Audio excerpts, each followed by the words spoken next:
Okay, You are Locked On Golden Gophers. No matter what we're going to do here, we're just going to keep rowing. Your daily podcast on the Minnesota Golden Gophers. However it turns out, we're just going to keep rowing. Part of the Locked On Podcast Network. Your team every day. We're just going to keep rowing, and keep rowing.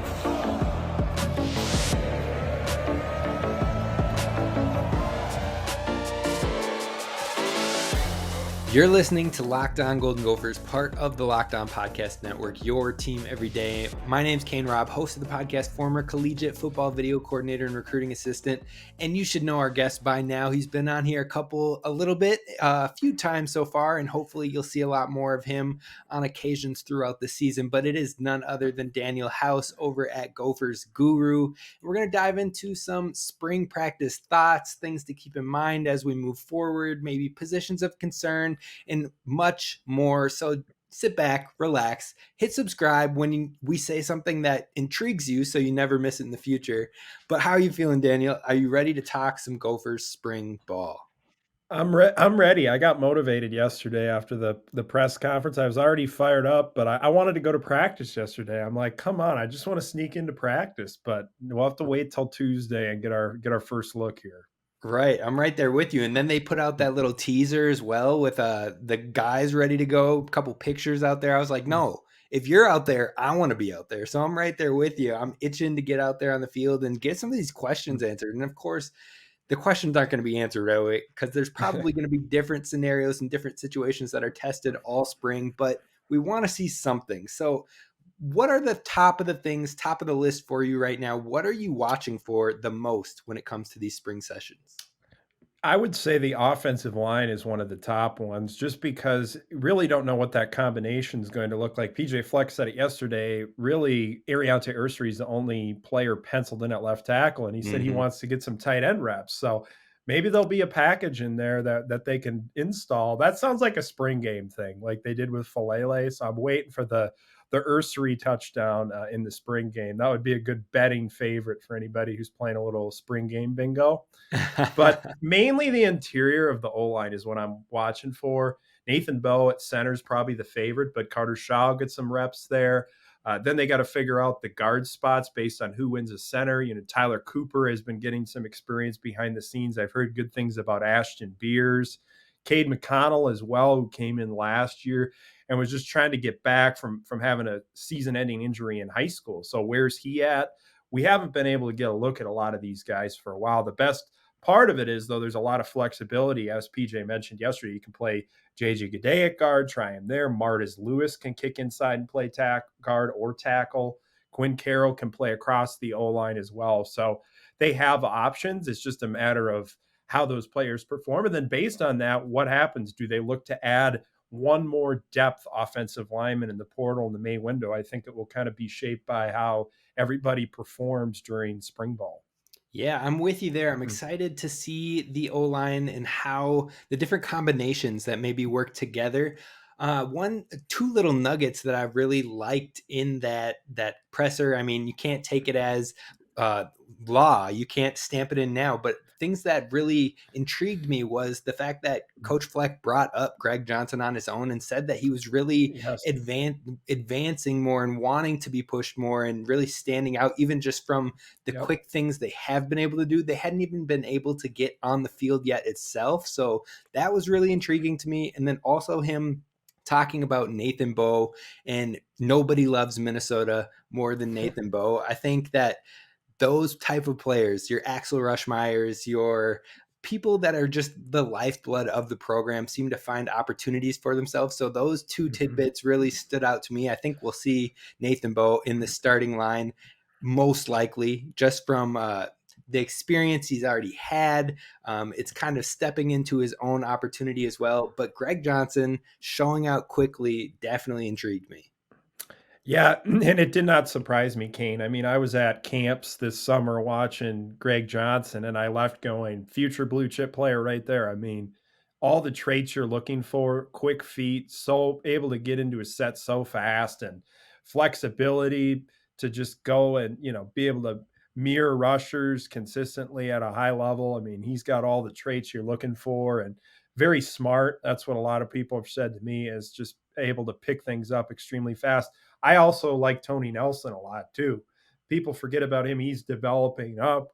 But I always said I thought when the smoke cleared from that class, he could end up being maybe the best offensive lineman in this state when we look back on it, and one of the best prospects overall in the state just because of his upside. So those two for the future, I mean, phenomenal. I mean, Greg Johnson, you're looking going, hey, what type of role can he carve out immediately? Mm-hmm. I mean, PJ's not afraid to do that. I mean, he will look at who's playing well. I noted it too. Like he's brought him up a couple of times unprompted, liking where he's at, pushing him more and more. And you mentioned Nathan Bell. I've heard things from a lot of players on Nathan Bell dating back to last year, mentioning that he's one of the hardest workers on the team and one of the most improved players, that he sort of has this ability to bring people together too, just because of his passion for it. So that was no surprise to hear that. Yeah, it's hard not to root for a guy like that. But another area of interest for myself is this wide receivers room. Now, we got a little more clarity yesterday in the presser with Dalen Wright officially being stated as no longer on the roster, but there's still so much depth in this room. But one thing that Coach Fleck did say was that he sees Daniel Jackson as one of the producers, one of the weapons within the offense from last year, and they hope to keep going with that, it seems like. Chris Bell is always a threat, but beyond them, you've got two transfers coming in that both have intrigue. You've got Christian Hoskins, who is just blazing fast and brings that different perspective to that room. And then you've got someone like Lemeki Brockington, who also showed up, showed sure-handed, and showed as a guy you could trust. And then you have three true freshmen coming in as well. There's just so much there to learn more about, to really watch over these spring games or the spring practices. What are you thinking so far with this wide receivers room?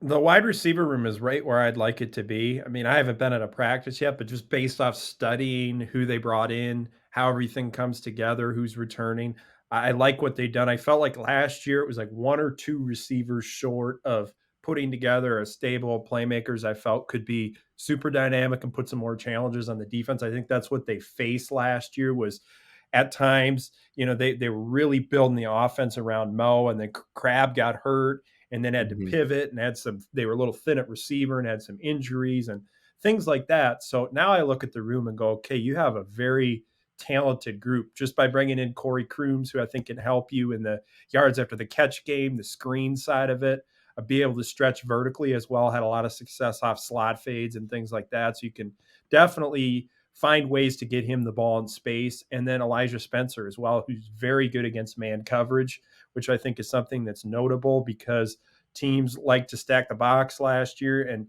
Minnesota had to have some receivers be able to get open in those situations consistently. So having Elijah Spencer who can do that and also make a lot of plays in contested catch situations, which really stood out while evaluating him overall. So those two, I like what they bring. Plus Daniel Jackson, like you said, he's developed at a rapid rate.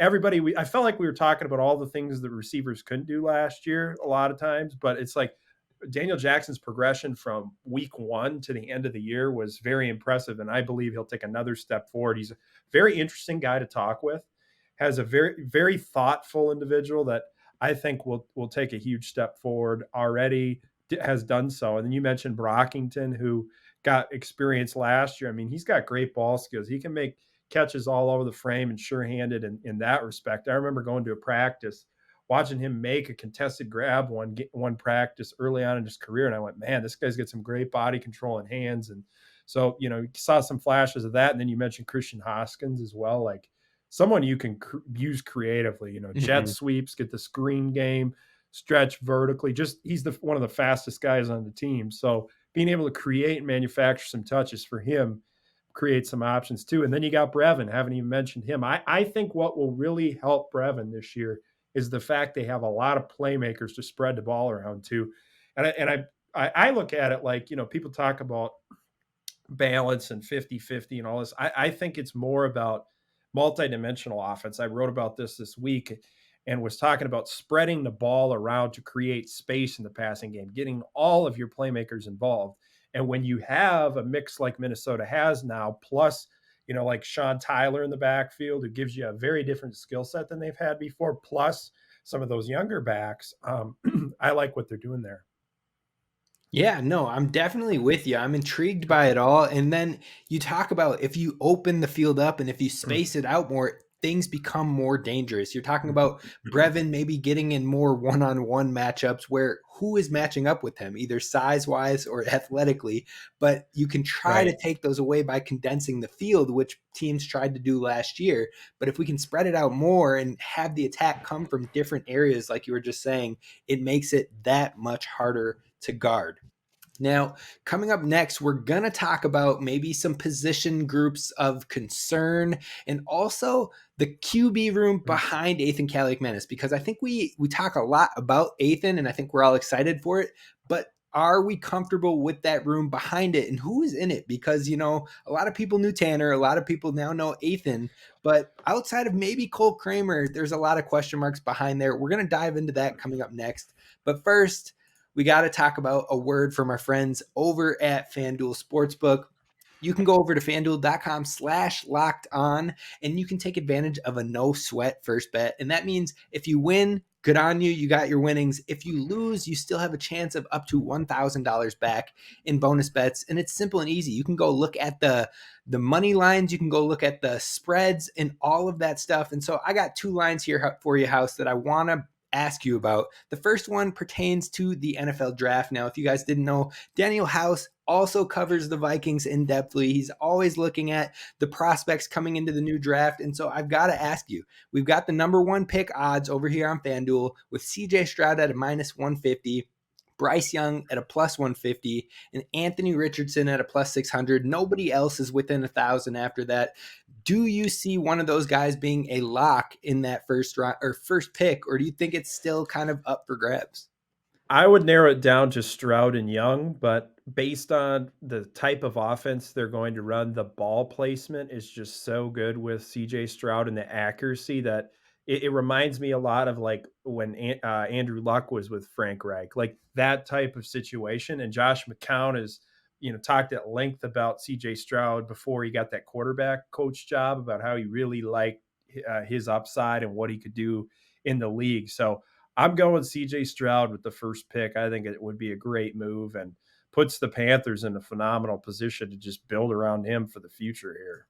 Yeah, I think I'm with you, especially because it seems like Josh McCown might have tipped his hat a little bit, not knowing he was getting that job, but we'll see Yeah. if it comes to fruition. Now, the other thing that you can still find over at FanDuel is lines for the first games of the week when it comes to college football. That Nebraska at Minnesota game line is already there, and Minnesota is favored by 8 points. What do you think Wow. about that heading into it, knowing there's a first or a new head coach at the helm for Nebraska? You feeling good about that line overall? And of course, it's going to change a little bit by the time we get there with more information, but it's out there. You can go bet on it now. March 22nd, man. I can't believe the line's out there already, but I guess I look at it like the first game is always a challenge, but when you have a brand new coach coming in with different systems and you don't know the personnel, and I've talked at length. I mean, I remember Joe Rossi talking about just getting ready for that first game is one of the biggest challenges just because you don't know what's going to happen. You got an idea and go back and look at some film and put things together, but you never truly know until you get into the game. So you got to adapt on the fly. So I always feel like the first games sort of are closer maybe than you're anticipating just because of that surprise element and the fact it's a conference game and the way Rule coaches and his style and what they've done this offseason. And I don't think the cupboard's completely bare in Nebraska either. So I'm actually looking forward to that first game. I think it will be very entertaining. I'm with you. And you can go check out those other college football lines over at fanduel.com. Be sure to go to fanduel.com/locked on to take advantage of the no sweat first bet and make every moment more with FanDuel, official sportsbook of Locked On. But we're not talking about FanDuel anymore. We're talking about the Golden Gophers football because spring practice has officially begun. And before you know it, we're going to be there at that indoor facility, most likely, maybe outdoor. We'll see if the weather can shape up before then. But I'm excited. You're excited. But let's talk about maybe some of the concerns, if there are any. What position group concerns you the most? I talked about it on the show yesterday, and the cornerback room is my biggest worry right now. But what are you thinking heading into this? Yeah, cornerback, I would say, is a position that they'll probably need to get at least one cornerback in the portal in the May window that can come in and contribute, because you look at what they have there right now. Jack Henderson playing nickel, early down nickel, that's physical and can help you in the run game. Such a big component of Joe Rossi's scheme. And then Ryan Stapp could play the nickel on the passing down situations possibly. So then you're looking at who's going to play on the outside with Justin Wally. I do like the intrigue of Rylan Kelly, who has a lot of length and size on the perimeter, and saw flashes immediately last year in the spring. Haven't been able to watch him since August. So I'm looking forward to seeing where he's at. He's got some upside. And then Tariq Watson, who's very fast, man. He's got good acceleration and speed. Just had to learn all the technique, but you definitely saw the upside and athletic skills there. So where are those two players at? And then if they're able to maybe get one transfer cornerback in this window, then I think it will come together pretty well with Newbin in the back end, Darius Green, Coleman Bryson. Like they have very, very good talent in the back end at safety spot. So it's just, how will that corner room shape up? I feel like they might get one more transfer corner to round that out. If I was to say one other one, I'd say linebacker, just because of the depth there. I mean, typically, for the most part, the Gophers are in nickel defense and they only have two linebackers on the field. So it's a question of like who emerges as that third linebacker. It's probably between Devin Williams and Joey Gerlach right now. But, what about potentially taking a transfer linebacker as well? You got, Lindenberg and Seelig coming in from Western Michigan. A lot of good stuff from Maverick Baranowski too. I mean, he flashed immediately last year. A late ad that Joe Rossi found, and he's super fast and rangy and instinctive. And I remember him already making plays last year when we were there. So another player worth looking at. So I would say, the linebacker depth behind the first couple of guys there, how does that shake out? And then do they potentially look at another transfer? But that side of the ball, their ability to develop and identify talent and get the most out of their players, I don't worry as much about that side of the ball. Yeah, and you know what's interesting is neither one of us brought up the defensive line, even though we know pass rush itself needs to be addressed and how they can get to the quarterback. But as far as the talent in that room goes, I'm actually pretty excited by it. You've got upside in guys like Anthony Smith, even Devin Eastern, who we haven't got to see a lot of in the actual in-game action. But I was even impressed by, they were still learning, they were still growing, but guys like Hayden Schwartz as well, who was a true freshman last year and used his red shirt. They showed a lot of promise and talent. And then you add that to guys who showed it on the field in Ja Joyner, Danny Strigow, Kyler Baugh had his moments. Trill Carter is always a steady presence in there on the interior defensive line. So it seems like the talent in the room itself is really good. But now how can Coach Winston De La Tibadier help them take the next step, especially when it comes to that pass rush? Now, what do you think helps that? What do you think takes them to the next level outside of the already natural born talent? How do you coach it to get it, help them get home? Yeah, I mean, anybody who's read the site knows that I believe in interior pass rush, and that's the most important aspect, because you're able to collapse the pocket, really impede launch angles of the quarterback, prevent escape lanes, and then you get a lot of opportunities where edge rushers are retracing and getting better matchups. And last year, I felt like, you even look at the numbers, you study the film, you see that interior push was not where it was the previous season. And even like, and you go back and look at the 19 defense, and a player like Sam Renner, who was super underrated and played a big role in that defensive scheme success. So I look at that going, okay, you got to get some better production pass rushing wise from the interior, and that will have a ripple effect on the edge players. But, someone like Chris Collins coming in here, experienced player who has big frame, long arms, athletic. Staff felt like watching his film, there were some things that they could unlock schematically that suited his strengths maybe a little bit better, but he's experienced. I mean, you look at the background at North Carolina, just a lot of snaps there, on a rotational basis, and working in that system, 5 seasons with the Tar Heels, and then 12.5% pass rush win rate last year on a rotational snap basis. I think he played something like 138 pass rush snaps total. So pretty good for rotational rusher when I'm looking at that. So he's the guy, along with Danny Strigow on the rush end. You mentioned Hayden Schwartz as well. Where is he at? Those depth pieces behind the primary starters are any of those players able to step up and make an impact? And then the transfer like Collins, who the staff likes a lot, what does he look like? That's what I'm fascinated to see. You mentioned Anthony Smith too. I mean, man, right away jumped out when you got there last year. And I know people coming through that building from the outside, like scouts and people are like, who's this guy? Like he's a true freshman. I mean, there is definitely potential for him long-term. I mean, I'm excited to see what he can do. Yeah, he's definitely one of the most intriguing guys that I have kind of circled on my list as far as guys I really want to pay attention to and what opportunity is there for them through this spring. And so that's a lot of what you're looking for in the spring is where is the opportunity and who is stepping up in the right moments to at least maybe give themselves a shot at more opportunities, not in next season. I mean, maybe in next season, but heading into the fall camp, because still so much is going to happen in fall camp and so much is going to be decided in that time as well. So how do you get your name further up in the list to see more opportunities there and earn even more opportunities during the season? Now, to close this thing off, we are going to have some fun with this.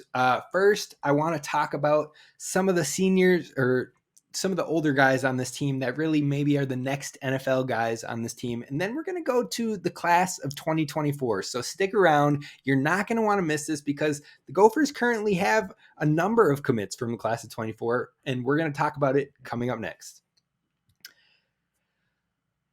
All right, Gophers fans, thank you so much for listening to Locked On Golden Gophers and making us your first listen when it comes to Gophers daily sports. Now, we're talking the class of 24. We're talking some of the NFL guys on the radar for next year.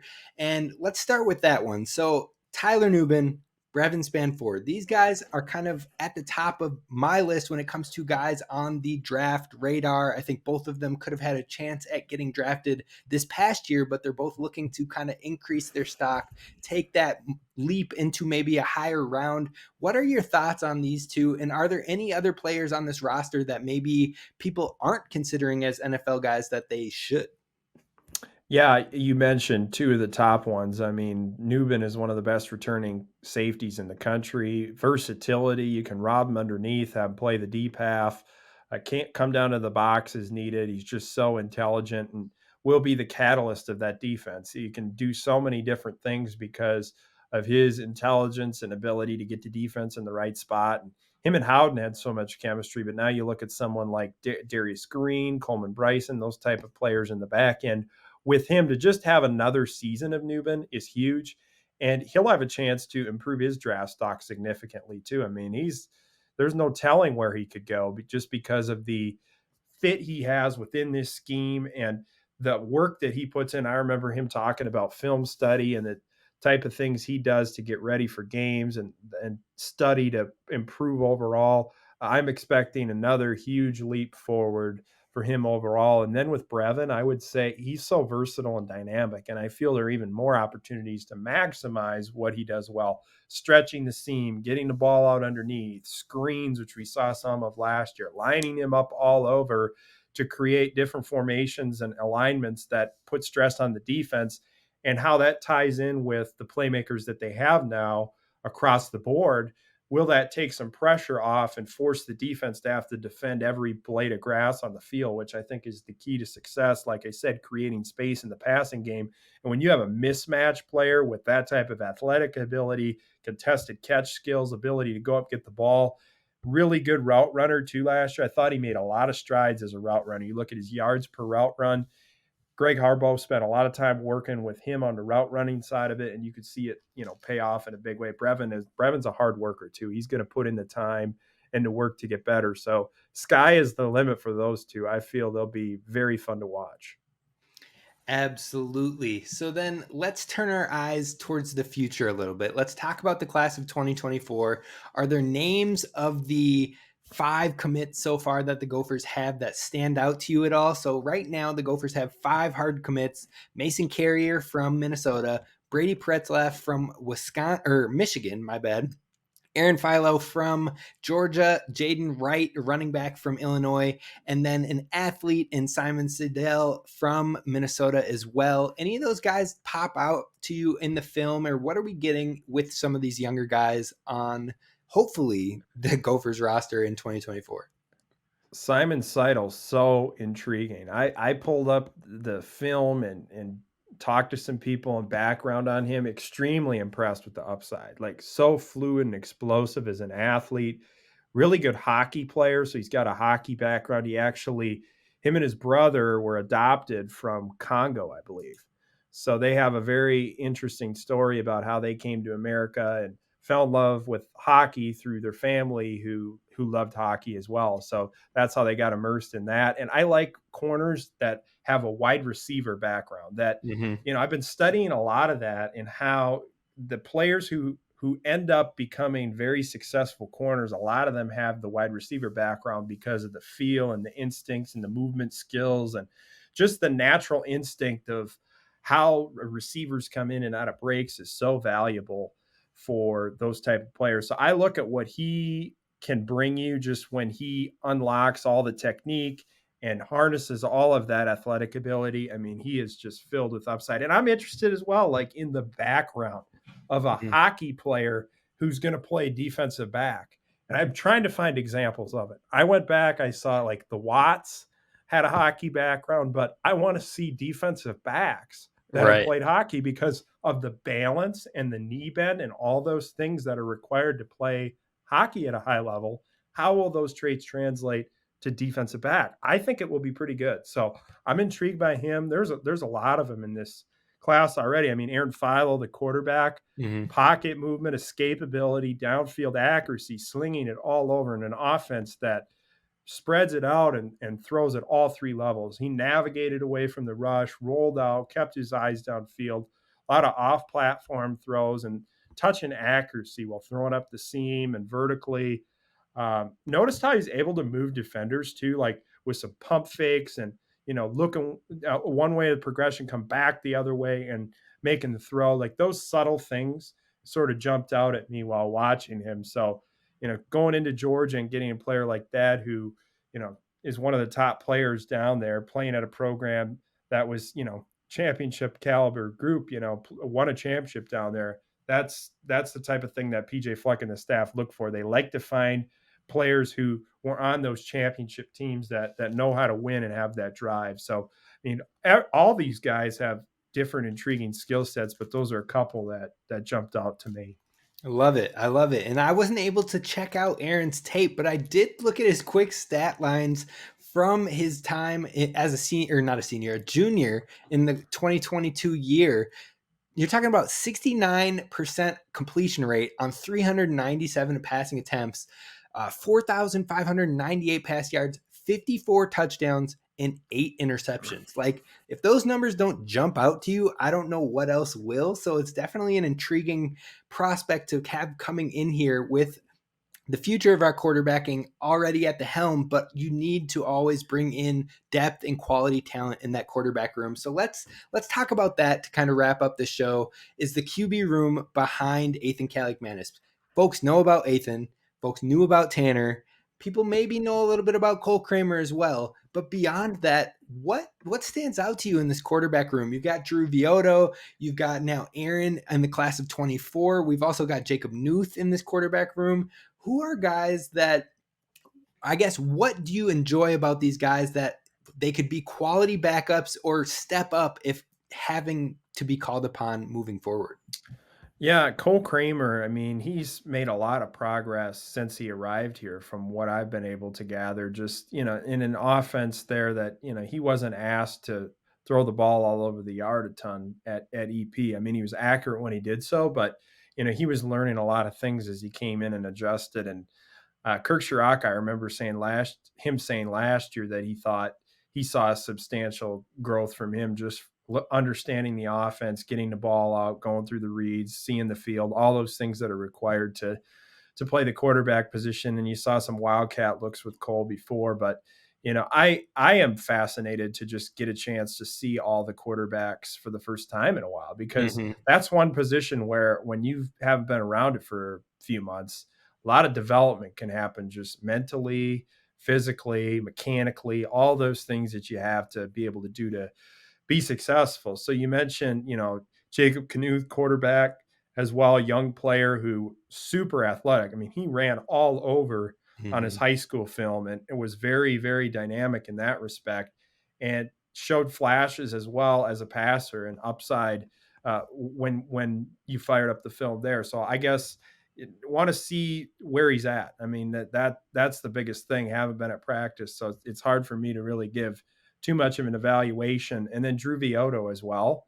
I liked his arm strength. I mean, he was able to push the ball at all three levels, showed accuracy, has an interesting story about how, his family moved him here to get him more opportunities from Canada, and ended up playing with Darius Taylor, the running back, who was highly coveted and will be a phenomenal player for the Gophers moving forward, a big recruiting battle that they were able to win. But Vioto has a ton of intriguing traits that Minnesota can build around for the future. So that room, we'll see what type of progress has been made since the last time I saw them. But, they definitely have talent in that room that they can rely upon and build upon as, Athan does his thing moving forward here.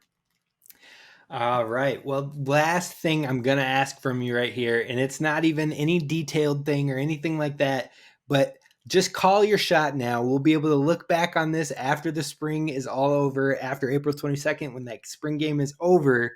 But call your shot on who you think could see maybe the biggest boost from spring in their opportunities moving forward. Ooh, so like a player that comes into the spring and just latches onto a big role is what you're looking for. Ooh, I tell you what, this might be a little bit of a sleeper, but I think I'm going to go with Joey Gerlach. Okay. And that's a sleeper pick, but I have heard good things about Joey Gerlach. I remember watching him in camp, and he just moves so well. And it was like, okay, the next step for this guy is just to get a little stronger, to maintain that level of athleticism that he has in the movement skills and range and things like that. And I've heard definitely has done that. So with snaps available at linebacker and, his mental processing side of it, his understanding of the game and where he's at, could he get some rotational snaps and sort of burst onto the scene as someone who, makes an impact, maybe not full-time impact, but, rotational impact. I'm going to go out on a limb and say Joey Gerlach. That would be my pick as a young player. I didn't want to go with the name everybody might go with, so I'm going with Joey Gerlach. I'm with you. I think if I have to lock one in, I'm going to go with, because of opportunity simply being there, as well as hearing some great things from other players on the team, I'm going with Rylan Kelly. I think he might insert himself as that opposite corner out across from Justin Wally. I think he's got the length. I think he's got the athleticism, and I heard he did great in the Rofer periods. My guy Brev was telling me that he reminds him of a little, or a mini Benjamin St. Juste. Both of those guys having some Canada in there. So I'm gonna run with it. I think Rylan Kelly makes the biggest opportunity for himself there. But that's going to do it for us here at Locked On Golden Gophers. Thank you so much for joining us, House, and please let the people know where they can find your work. We've talked about Gophers Guru, but let them know what you're working on and where they can find it. And please definitely check it out, because it is definitely worth the very minimal price that you have to pay.